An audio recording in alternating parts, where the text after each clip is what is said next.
all around baby. He's coming so soon. Ah. Hello and welcome back to my channel. My name is Jess and I'm also known as the Fat Funny One, and if you don't know me, I am a blogger, Instagrammer, and this video is all things about C-sections, which sounds a bit random, but I am pregnant with my third baby and I've already had two. So I thought I would take to social the other day. I took to Instagram and I asked people what they wanted to know. I am no expert, I'm not a doctor, but I obviously have had two, and so I wanted to talk about my experiences with them and hopefully be able to give some tips to those who have maybe got some coming up, or even if you don't know what birth you're going to have, and it may be an eventuality that you have some ideas of what to expect.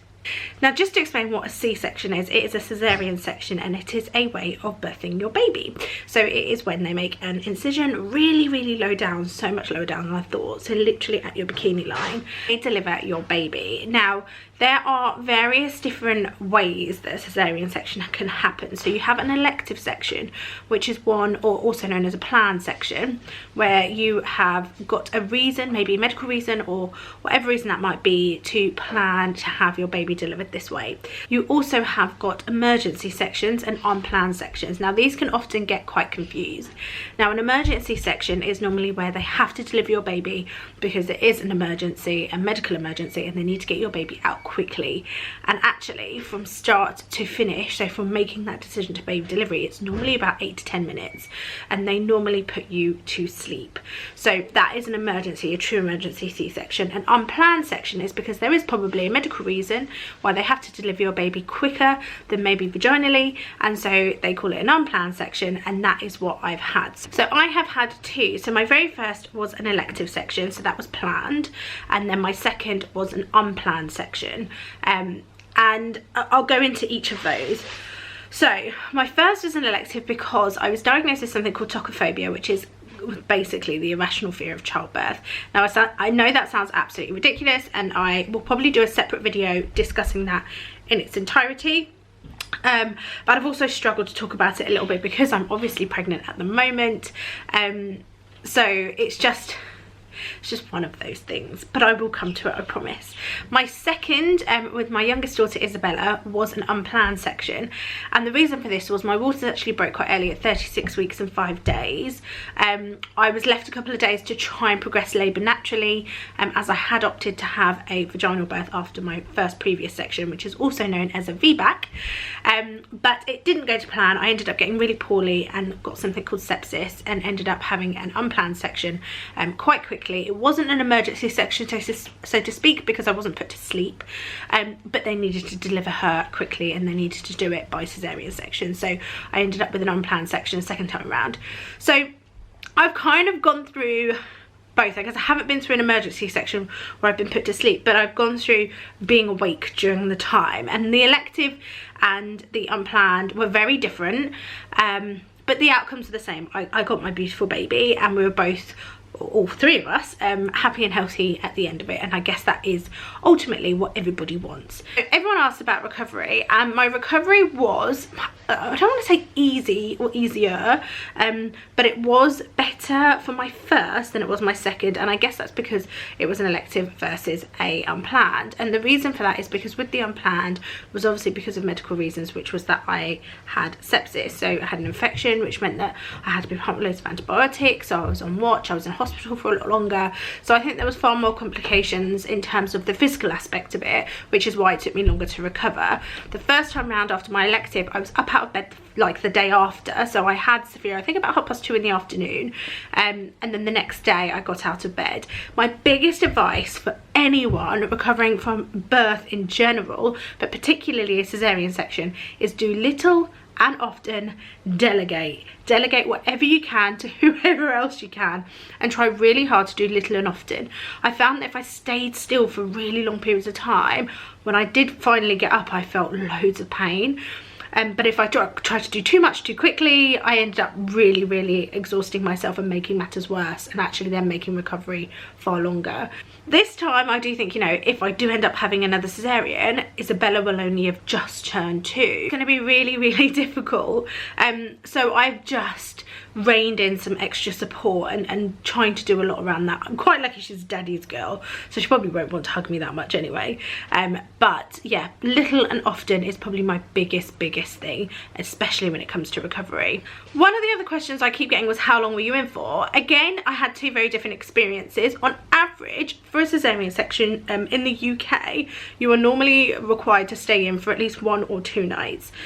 Definitely 1 night. You don't normally get sent home the same day. It is major surgery, and I, for one, I'm not a massive fan of the hospital. It really messes with my mental health. I really struggle. And with my elective, I only stayed in the hospital for 2 nights. Now, the second night was actually because Sophia wouldn't poop. And they wanted to make sure that her bowels and everything were working properly. So I had to stay in an extra night until she did the following day, and then we got discharged. Now, with Isabella, because obviously I had quite a few complications, I was in the hospital for 8 days. Now, that isn't average, that isn't normal really. It was only kind of because I had so many complications after, and we had to have a course of 7-day antibiotics for both of us because of the sepsis, and we had to be monitored quite closely. Isabella also was quite jaundiced, so there were a lot more medical factors involved, which is why we stayed in longer. So really, my biggest tip in terms of staying in is just plan for at least 2 nights. Have enough stuff for 2 nights, and this will all be in my what's in my hospital bag video, but just prepare yourself. Worst case, have spare things left at home ready to pack, so if you do have to stay in longer, someone can just come home, grab that for you and bring it. I found that much easier than trying to ask Trevor to go and get stuff for me, because yeah, funny story that I did ask him to go and get me some pads.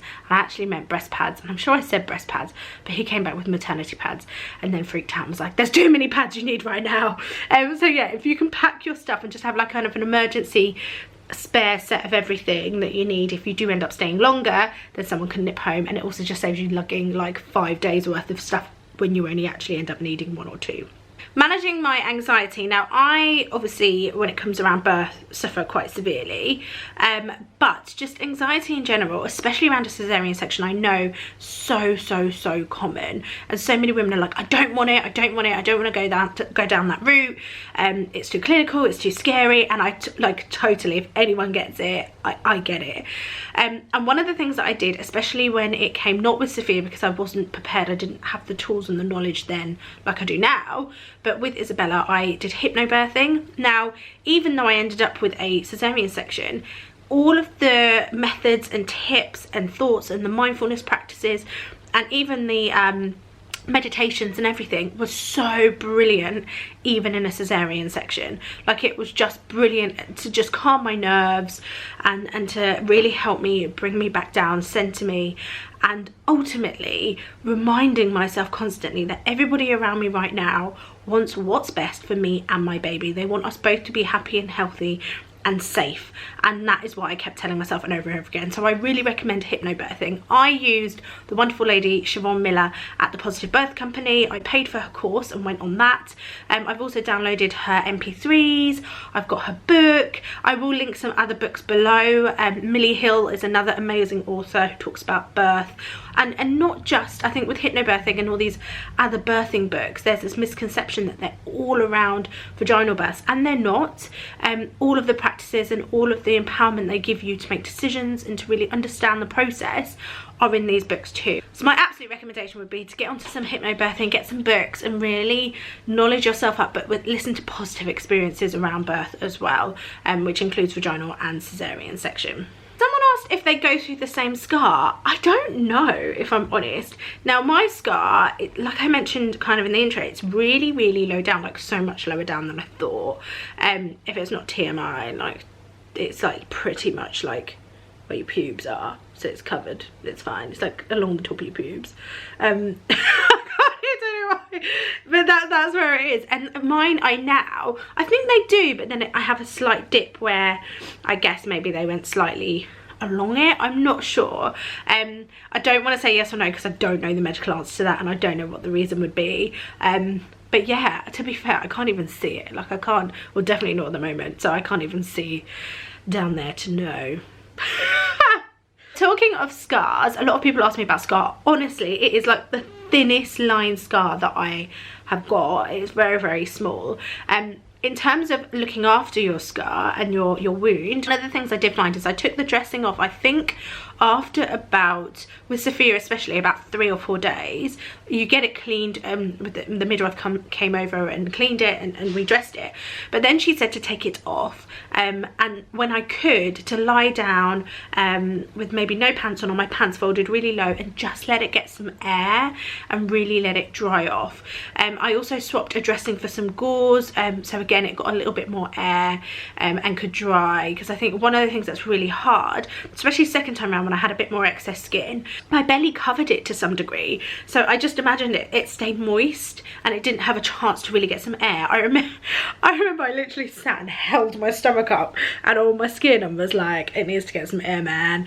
And you've got to do that, but it is really, really important to clean it, keep it clean, and to let it breathe, essentially. And if you do have any concerns about your scar, whether it's seeping or leaking or something doesn't feel right, always ring your midwife or health visitor at that point. I believe you're still under the care of your midwife for a little while after birth. I know, I think it's 7 days, and then you go to your health visitor, but absolutely ring someone if it doesn't feel right, because it's really important.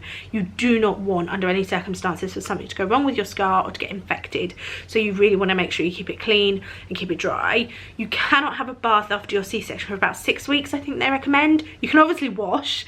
I had showers. Can't sit in the bath for long periods of time because obviously it's not going to dry, it's not going to heal properly, so I definitely recommend showers and then letting it get some air. I think the other thing with cesarean sections is really look at, even if you're not planning to have one, look at some really positive C-section experiences. I think it really relieves the pressure and the anxiety, because one of the things with a C-section is it's the fear of the unknown. You don't know what's going to happen. It's very medical. It can be quite scary, and it's major surgery.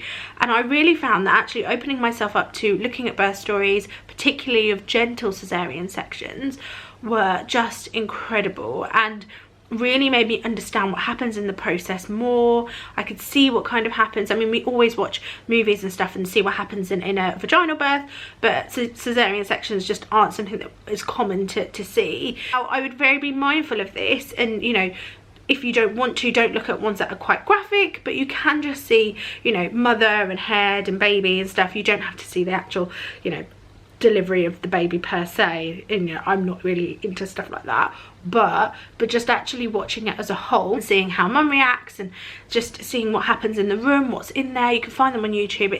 It's so helpful, and can definitely relieve any anxiety. Oh, I keep stripping.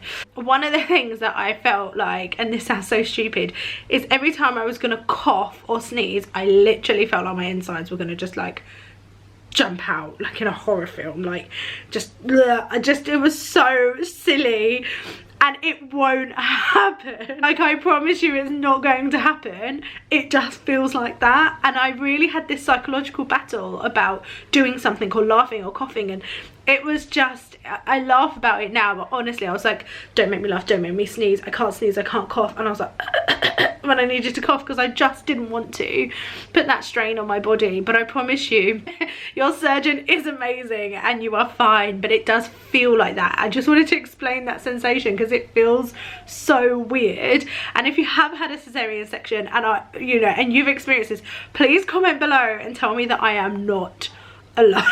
I'm not alone in this. But overall, I hope that's kind of given you, I don't know if that's helped or hindered, I really hope it's helped.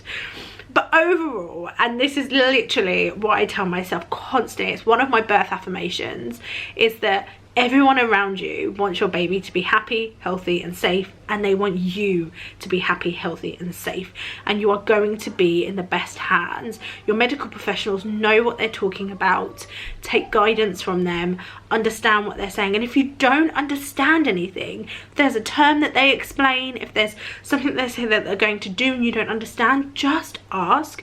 It's never a silly question. I asked so many questions constantly and I kept going, I'm really sorry, I just want to ask.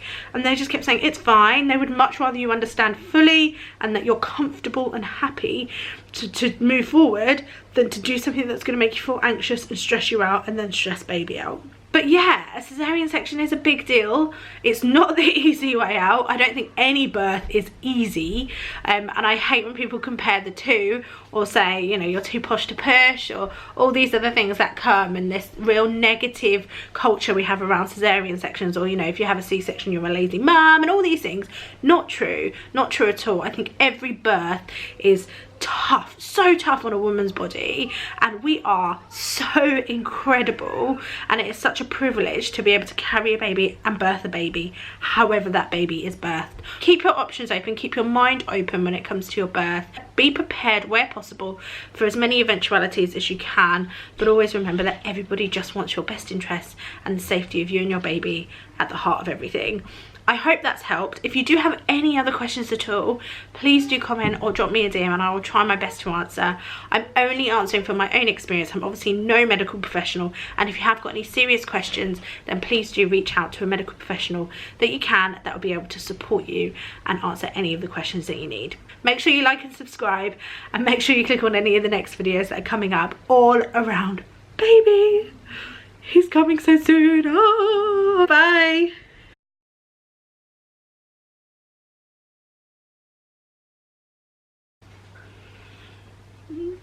Could tell. So weird. Why do I always do this at the beginning? Hello and welcome back to, I don't know why I clap when I do that. Why do I clap?